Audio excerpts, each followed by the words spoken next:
শুভেচ্ছা আমন্ত্রণ খেলাধুলা নিয়ে ইন্ডিপেন্ডেন্ট টেলিভিশনের নিয়মিত আয়োজন যত খেলায় সাথে আছি ফেরদৌস ইসলাম। আর শুরুতেই জানাবো শিরোনাম।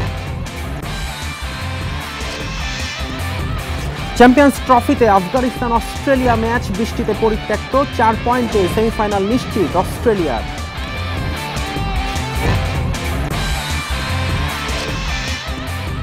নির্বাচকের দায়িত্ব ছাড়ার আগে বিসিবির কাছে দীর্ঘমেয়াদী পরিকল্পনার রূপরেখা জমা দেন হান্নান সরকার। তুষার ইমরানও দিলেন পরিবর্তনের তাগিদ।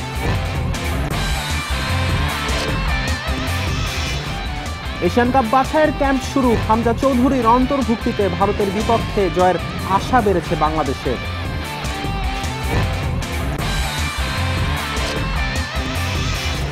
টেনিসে বাংলাদেশি কিশোরদের ইতিহাস, হংকংকে হারিয়ে প্রথমবার জায়গা করে নিল ওয়ার্ল্ড জুনিয়র টেনিস চ্যাম্পিয়নশিপের মূল পর্বে। বৃষ্টির পর ভেজা আউটফিল্ডের কারণে চ্যাম্পিয়ন্স ট্রফির বি গ্রুপে অস্ট্রেলিয়া ও আফগানিস্তানের ম্যাচের ফলাফল আসেনি। দু দলের পয়েন্ট ভাগাভাগি হয়, 4 পয়েন্ট নিয়ে সেমিফাইনাল নিশ্চিত করেছে অস্ট্রেলিয়া। লাহোরের গাদ্দাফি স্টেডিয়ামে টস জিতে প্রথমে ব্যাটিংয়ের সিদ্ধান্ত আফগানিস্তানের। শূন্যতে আউট রহমানুল্লাহ গুরবাজ, এরপর দলকে এগিয়ে নেন অটল ও জাদরান ও রহমত শাহ বিদায় নিলে বিপাকে পড়ে দল। যদিও সেদিকুল্লাহ অটলের 85 আর শেষ দিকে ওমর জায়ের 67 রানে স্কোরবোর্ডে 273 আফগানদের। জবাবে দাপুটে শুরু দুই অজি ওপেনার ম্যাথিউ শর্ট ও ট্রাভিস হেডের। শর্ট আউট হলেও হেডের 50-তে সহজ জয়ের পথে থাকে অজিরা। এরপর বৃষ্টি ও ভেজা আউটফিল্ডের কারণে মাঠ খেলা উপযোগী না হওয়ায় ম্যাচ পরিত্যক্ত ঘোষণা করে আম্পায়াররা। এই ম্যাচ থেকে 1 পয়েন্ট নিয়ে সেমিফাইনালে অস্ট্রেলিয়া। এদিকে করাচিতে কাল সাউথ আফ্রিকা ইংল্যান্ড ম্যাচের ফলাফলে নির্ধারিত হবে আফগানদের সেমিফাইনাল ভাগ্য।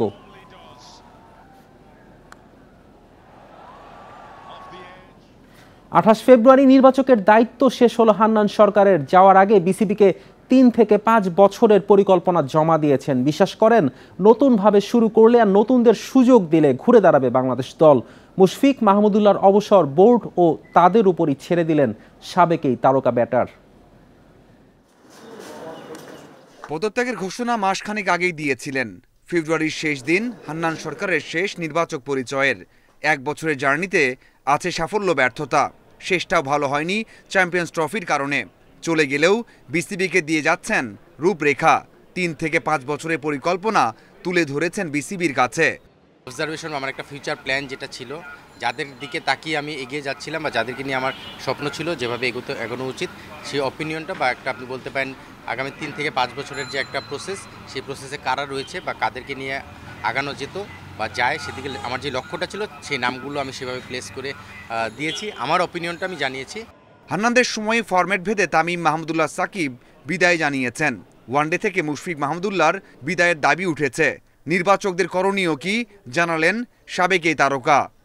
যে তামিম ইকবালটা দেখেছেন, সাকিব আল হাসানেরটা দেখেছেন যে টেস্ট ক্রিকেট থেকে সরে আসার অ্যানাউন্সমেন্ট। সো এগুলো কিন্তু এই আলোচনার ডোরটা সিলেক্টরদের সঙ্গে যদি ওপেন ডিসকাশন থাকে তাহলে আমার মনে হয় খুব ভালো। কারণ ফিউচার বাংলাদেশ ক্রিকেটের প্ল্যান, পাশাপাশি ফিউচার প্লেয়ারদের প্ল্যানটা ডিসকাশনের মাধ্যমে একটা ডিসিশনে আসা উচিত। সামনের 2 বছর 2 বিশ্বকাপ, নতুনদের সুযোগ দিতে না পারলে আইসিসির ইভেন্টে ভালো করা সম্ভব নয়। ছোট দলের বিপক্ষে নতুনদের সুযোগ দেওয়ার পক্ষে হান্নান। ইন্ডিয়া সিরিজ যখন চলছিল তখনই আপনাদের সঙ্গে কথা বলেছিলাম আমাদের সিলেক্টর পয়েন্ট অফ ভিউ যে বিপিএলের পরে আমরা টি20টা 26-এর ওয়ার্ল্ড কাপের দিকে এগিয়ে যাব। তখন হয়তো আমাদের কিছু কঠিন ডিসিশন, কিছু টিম স্ট্র্যাটেজি, কিছু টিম প্লেয়ারকে সাজানো, সেই প্ল্যানগুলো শুরু হবে। সো আমি নিশ্চিত সামনে যখন টি20 সিরিজ আপনারা দেখবেন সেখানে এই ধরনের প্ল্যানই আগানো হবে। 26-এর টি20 ওয়ার্ল্ড কাপ, ঠিক একইভাবে ওয়ানডে তো 27-এর ওয়ার্ল্ড কাপকে টার্গেট করে এখন থেকে আমাদের প্ল্যানিং করতে হবে।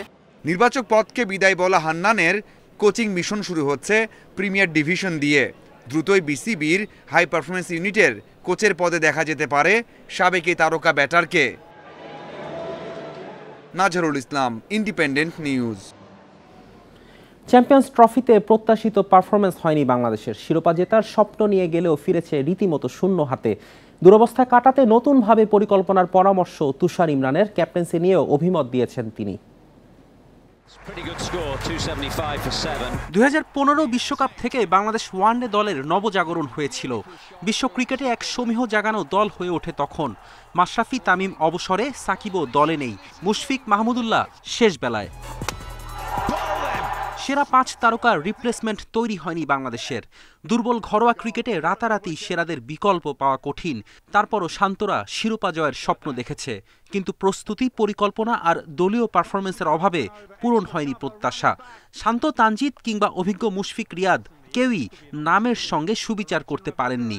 নতুনভাবে ঢেলে সাজানো উচিত ক্রিকেট বোর্ডেরও। 27-এর কথা যদি বিবেচনা করেন, আমার কাছে যেটা মনে হয়েছে যে হ্যাঁ, কিছু কিছু ইয়াংস্টারদেরকে সুযোগ দেওয়া উচিত, এবং সুযোগটা যখন দেবেন তখন লম্বা সময়ের জন্য সুযোগ দেবেন। নাজমুল হোসেন শান্তর নেতৃত্বে সফলতা আসেনি চ্যাম্পিয়ন্স ট্রফিতে। নেতৃত্বে পরিপক্ক দক্ষতা অর্জনের সময় দিতে আপাতত শান্ততেই আস্থা তুষার ইমরানের। সে কিন্তু গুটিয়ে নিয়েছে টি-20 ক্রিকেট থেকে, যে না, সে সামনে থেকে নেতৃত্ব দিতে পারছিল না, মানে ধরেন রান করা দরকার ছিল, সে জায়গাতে সে ফেলার, সেখান থেকে সে কিন্তু সরে এসেছে। এখন তাকে হয়তো বা ওয়ানডে ক্রিকেট এবং টেস্ট ক্রিকেটের জন্য বিবেচনা করতেই পারে ক্রিকেট বোর্ড, যে না, এই দুইটা ফরম্যাট তো শান্ত ভালোই খেলছে, স্পেশালি ওয়ানডে ক্রিকেটের জন্য। টি-20তে প্রয়োজন ভয়ডরহীন ক্রিকেট। সোহান এই ফরম্যাটের অধিনায়ক হলে ভালো করবে বলে মনে করেন তুষার ইমরান। টি-20 যদি ক্যাপ্টেন কাউকে দিতে চান, তাহলে একটা নাম না বললেই নয়, নুরুল হাসান সোহান। সে কিন্তু টি-20-র জন্যই একটা সিরিজের ক্যাপ্টেনও ছিল। স্ট্রাইক রোটেশন করতে না পারা বাংলাদেশি ব্যাটারদের বড় সমস্যা। স্কিলে এমন আরও অনেক ঘাটতি রয়েছে। মান উন্নয়নে শান্তদের উপলব্ধির বিকল্প নেই। ফেরদৌস ইসলাম, ইন্ডিপেন্ডেন্ট নিউজ। এশিয়ান কাপ বাছাইয়ের ক্যাম্প শুরু জাতীয় ফুটবল দলের। 3 সপ্তাহের বেশি সময়ের প্রস্তুতি নিয়ে ভারতের বিপক্ষে মাঠে নামবে বাংলাদেশ। হামজাকে নিয়ে রোমাঞ্চিত কোচ, ফুটবলাররা। ইতিবাচক ফলাফলের আশা সবার। ফুটবলার আলামিনের স্বপ্ন পূরণের দিন। প্রথমবার জাতীয় দলের ক্যাম্পে নীলফামারীর এই ছেলে। শুক্রবার 30 জনের স্কোয়াডের মোট 27 ফুটবলার ক্যাম্পে উঠেছেন। ইউরোপের লিগে খেলা হামজা ও ফাহমেদুলকে পাওয়া যাবে না, তা আগেই জানা। আর ব্যক্তিগত কারণে শনিবার ক্যাম্পে যোগ দেবেন সাদউদ্দিন। বছরের প্রথম ম্যাচ এশিয়ান কাপ বাছাইয়ের। প্রতিপক্ষ ভারত হওয়ায় উজ্জীবিত তপু, সোহেলরা। প্রস্তুতির জন্য পাচ্ছেন 3 সপ্তাহের বেশি সময়। এই ম্যাচে হামজার অন্তর্ভুক্তি বাড়তি আত্মবিশ্বাস যোগাচ্ছে দলের বাকি ফুটবলারদের। ইংলিশ প্রিমিয়ার লিগের প্লেয়ার হামজা চৌধুরী আমাদের সাথে খেলবে, আমরা তার সাথে খেলবো। এটা আমার কাছে মনে হয় ড্রেসিং রুমটা শেয়ার করাটা একটা বড় ব্যাপার। তো অবভিয়াসলি এটা তো আনন্দদায়ক। ইন্ডিয়ার ম্যাচটা আমাদের মনে করি আমাদের খুবই ইম্পর্টেন্ট একটা ম্যাচ। আমরা যদি গ্রুপ স্টেজে ভালো করতে হয়, তো আশা মনে করি ইন্ডিয়ান ম্যাচটা আমাদের ভালো কিছুই করতে হবে। চুক্তি নবায়ন করার পর কোচ কাবরেরার প্রথম মিশন বাফুফের আস্থার প্রতিদান দেওয়ার চ্যালেঞ্জ। জামাল, হামজা, ফাহমেদুলদের নিয়ে ভারত ম্যাচের ছক কষছেন। শেষ মুহূর্তে স্কোয়াড থেকে 8 ফুটবলারকে বাদ দেওয়ার ব্যাখ্যা দিয়েছেন কাবরেরা। প্রিমিয়ার লিগের 9ম ও 10ম রাউন্ডে খেলা দেখে আমি তাদের বাদ দিয়েছি। ওদের সাথে আমার কথা হয়েছে। ফাহমেদুল ও হামজার সাথে নিয়মিত যোগাযোগ হচ্ছে। তাদের ম্যাচ সম্পর্কে ধারণা দিচ্ছি। হামজারটা 18 তারিখে আমরা ধরে রেখেছি। 18 তারিখে সে আসবে। আসার পরে সে বলতেছে যে তার হলো হবিগঞ্জ যাওয়ার একটা পসিবিলিটি আছে। তো সেটা না হলে 18 তারিখে সে আমাদের ক্যাম্পে জয়েন করবে। শনিবার থেকে শুরু মাঠের অনুশীলন। 4 দিন পর কন্ডিশনিং ক্যাম্প করতে সৌদি আরবে যাবে জাতীয় দল। 25 মার্চ শিলংয়ে ভারতের বিপক্ষে ম্যাচ। পিয়াস সাহা, ইন্ডিপেন্ডেন্ট নিউজ, ঢাকা। টেনিসে নতুন ইতিহাস বাংলাদেশের কিশোরদের। আইটিএফ ওয়ার্ল্ড জুনিয়র টেনিস চ্যাম্পিয়নশিপের কোয়ার্টার ফাইনালে হংকংকে 2-0 সেটে হারিয়ে চূড়ান্ত পর্ব নিশ্চিত করেছে বাংলাদেশ অনূর্ধ্ব 14 দল। বাংলাদেশ দলের হয়ে খেলেছেন কাব্য গায়েন, আকাশ হোসেন ও রাকিন রহমান। খেলোয়াড়রা জানান, দীর্ঘমেয়াদী পরিকল্পনার ফসল এটি। কোচ দেবপ্রিয় দাসের অধীনে 2 বছর ট্রেনিংয়ের ব্যবস্থা করেছিল ফেডারেশন। অনূর্ধ্ব 14 পর্যায়ের আইটিএফ টুর্নামেন্টে এটি বাংলাদেশের সেরা অর্জন। 4 আগস্ট থেকে শুরু হওয়া বিশ্ব জুনিয়র টেনিসে অংশ নেবে বাংলাদেশ দল।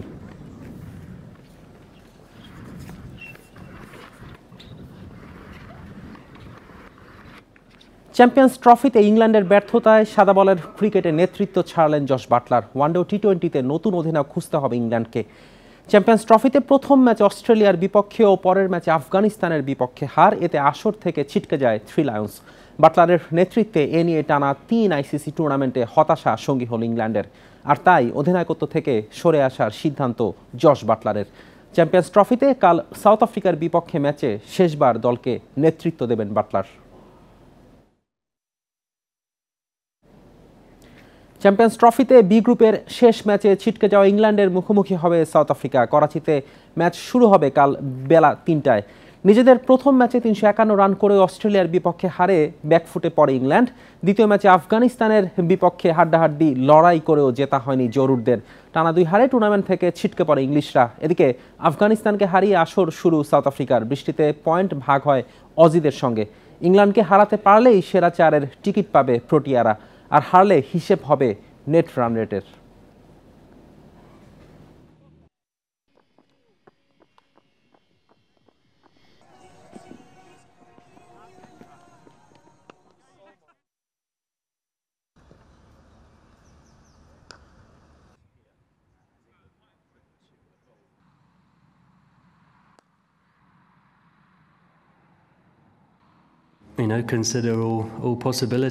পুরো দলকে ফিরে পেতে সম্ভবপর সবকিছুই করতে প্রস্তুত। হোয়াইট বল ফরম্যাটে যেখানে ইংল্যান্ডকে দেখতে চাই সেটার জন্য কাজ করব। হতে পারে এখানকার পরিস্থিতির জন্য আমি দায়ী, কিংবা আমার মাধ্যমেই সেটার সমাধান হবে। বুন্দেসলিগায় স্টুটগার্টের আতিথ্য নেবে বায়ার্ন মিউনিখ। ম্যাচ শুরু বাংলাদেশ সময় রাত 1টায়। দুর্দান্ত ছন্দে বায়ার্ন 23 রাউন্ড শেষে 58 পয়েন্ট নিয়ে টেবিলের চূড়ায় তারা। ধারাবাহিকতা রেখে শীর্ষস্থান মজবুত করতে চায় বাভারিয়ানরা। হেড টু হেডে এগিয়ে কোম্পানির দল সবশেষ 5 দেখায় 3 জয়ের বিপরীতে হেরেছে 1 ম্যাচ, অন্যটি ড্র। স্টুটগার্টের মাঠে অবশ্য সবশেষ ম্যাচে 3-1 গোলে হেরেছিল সাবেক চ্যাম্পিয়নরা। এবার তাই প্রতিশোধ নিতে মরিয়া বায়ার্ন মিউনিখ।